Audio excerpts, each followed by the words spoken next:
olunaku olwaleero ntandise na mukyala Hamza.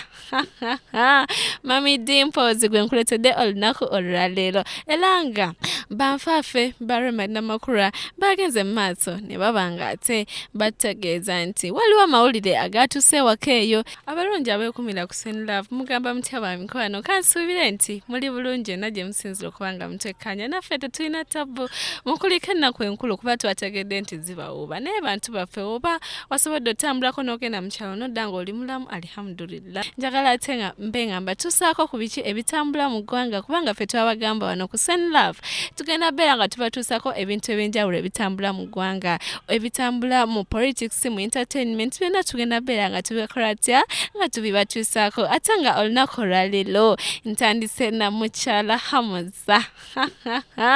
Mami Dimples gwe nkuletedde olunaku olwaleero era nga banfaafe ba Remanamakula bagenze mu maaso ne baba nga ate bategeeza nti waliwo amawulire agatuuse ewaka eyo era nga wenjogerera omwana ono mwana muwala Remanamakula yagenze mu maaso kubanga atandise okuyoya obuyembe obuto.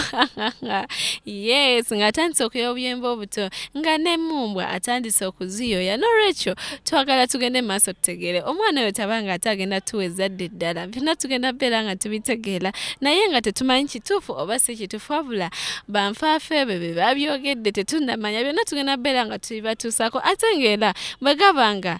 gabadde mawulire matuufu si kibi. Yes, Roma azaale munnaye kubanga akyali mwana muto ate nga mulaba buli lwazaala yeeyongera kunyirira ate omwami amuwadde emirembe. N'olwekyo ffe tubagaliza mirembe myereere era Rema obanga oli lubuto nga si bya ŋŋambo ffe tubagaliza birungi byokka byokka. Kaliya mukazeeko tukakase nti dokita kituufu omulimu agukolera ddala. Naye nga bamikwano ate tweyongedde waliwo ensonga ate the same time ezeyongedde okutyaka mu industry. Ndowooza nammwe ekyo mukimanyi ez'omwana muwala sheebahkarungi. Oluvannyuma we yavaayo emabegako ndowooza olunaku lwali lwa Monday n'aba nga ate atutegeeza nti yalinako show enjalo gye yali agenda okukola ekitundu teyakyogera n'omuntu eyamutuusaako obuzibu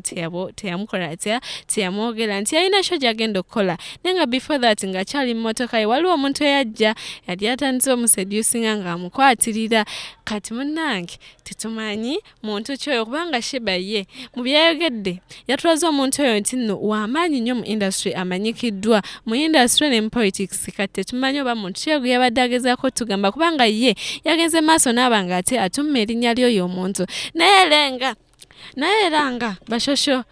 ba Facebook in-laws ngawo bamanyi bo bagenze maaso ne babaako omuntu w'enjawulo gwe baataddemu omumwa gwe basonzemu omumwa ne bagamba no okusinza ku Sheba byayogedde alabika okuba nga Andrew Menda ye yakoze atya eyabadde mu kino ekintu. Naye ate ngawo omanyi munnange olugambo lwa Uganda terutuula ne Andrew Menda lwamutuuseko mu ngeri enjawulo naye n'asituka n'agezaako otegeeza ba Facebook in-laws oba abantu ab'enjawulo abamwapointinze n'abagamba no nze sirina kye mbanyi ku Sheba biki naye kalakasa era yatwitinze abasinga mwabirabye. Yes, naye ate nga tesikomyawo olunaku olwaleero saagala kutunuulira ku biki Andrew Menda byayogedde. Nze njagala kutunuulira kintu kya Jeno Muhoozi kyeyavuddeyo ate n'akola atya n'ayogera kuba ne Jeno yavuddeyo n'agamba nedda nze Mr. Andrew Mwenda mukwano gwange nnyo ate ne Sheba muyimbi wange kati kampite Andrew Mwenda abe nga tunyumyamu ambuulire. Era we yamuyise ne boogera Andrew Mwenda n'amulaga nti tannakwata kwani tannagezaako kukola kikolwa ekyo kyonna ku Sheba. Kati munnange wetwebuuliza bannange ani yabadde mabega wa kino Sheba adde yaganye tugamba naye nga bannayuganda njagala mbategeezeeko nti n'ensonga yasajjuse dda etuuseemu abantu ab'enjawulo. Jeno Muhoozi tumulabye ng'agezaako okugamba Sheba nti agenda beera ng'amuwa abakuumi ab'enjawulo ate the same time bamuyite abe ng'ategeeza muntu ki eyabadde agala omutuusaako obuvune. Byonna tugenda beera nga tubitegeera olunaku olwaleero bamikwano abeekuumirako naye nga abaliko essaawa zino mukolera ddala kyamaanyi abakomentinga thank you so much abasubscribinga wamu n'abalikinga mwebale nnyo mwebalire ddala. Nga neeyongeddeyo baganda bange njagala ate olunaku lwaleero mbe nga nkola ne ku kintu kya UMA kuba ffenna twakiwulirako. Omukulu Bebekulu yavaayo nga bino ebintu byakatandika kubanga UMA eri mugenda maaso nga elonda pulezidenti wa UMA. ekyo mwenna mukikola mutya mwenna mukimanyi kati omukulu bebekulu naye teyalutumira mwana n'asituka n'abanga ate akola atya ayendoosinga omukulu Morris Kirya ffenna twabitegeerako naye oluvannyuma lw'okumwendoosinga waliwo ebyatuukawo ndooza Morris n'atasobola agenda mu maaso kati ate teyakoma okwo n'agenda mu maaso ng'ate ajevuna bano abaali baleeteddwa okuli omukulu King Saha wamu ne Cindy yagenda maaso n'atugamba nti no King Saha ye munyiwanjaga tasobola kubeera president wa Umma ate Cindy y'omu ku abo abakulidde obukyankalano mu industry ya Uganda n'olwekyo ye asupportinga omukulu Morris Kirya naye twadde tuli awo nga the same person big size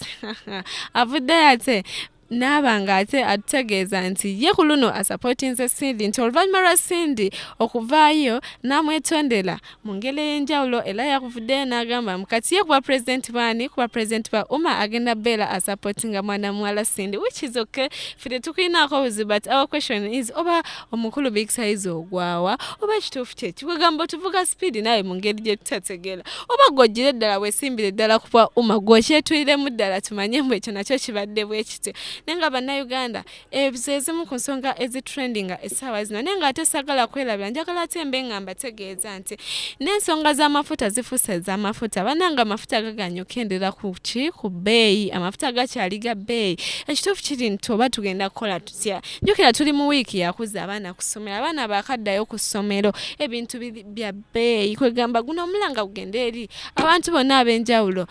abakola batya abatuwuliriza essaawa zino oba baminisita oba empinga gosobola okutuusa obubaka mu ngeri enjawulo ebintu biremedde ku bbeeyi waggulu fiizi bamulinnyisizza sukaali wa bbeeyi sabbuuni wa bbeeyi luli twali tukaabira fiizi naye kati ne requirements z'omwana zitukaabya otuuka okushopinga yali akozesa emitwalo 2 kati okozesa 3 mu emeka ogulira omwana sabbuuni omuti gwa sabbuuni oba guli kasanvu mmeka bannange baminisita mutuyambe twagala osomesa omuntu wa bulijjo oba omwana owa bulijjo jjukira njagala mujjukire bano abaana betusomesa enkya bagenda otula mu bifo byammwe nemulowooza nabo banaaleka eggwanga ne libeera nga mmwe mulirese ne libeera mubawe chance bagikozese mubaleke abaana basome mukendeeze ku bintu bye mukendeeza kubanga mulaba twakava mu covid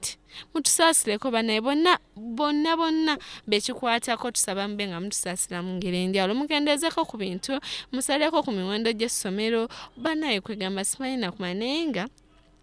essaawa zino byebyo ebintu ebimu bye tusobodde okubatuusaako okusinziira ku Seni Love bye tusobodde okubatuusaako baganda bange naye nga mwebale kubeerawo mwebale commentinga mwebale subscribing at the same time n'okulayikinga mukama abatukuumire till next time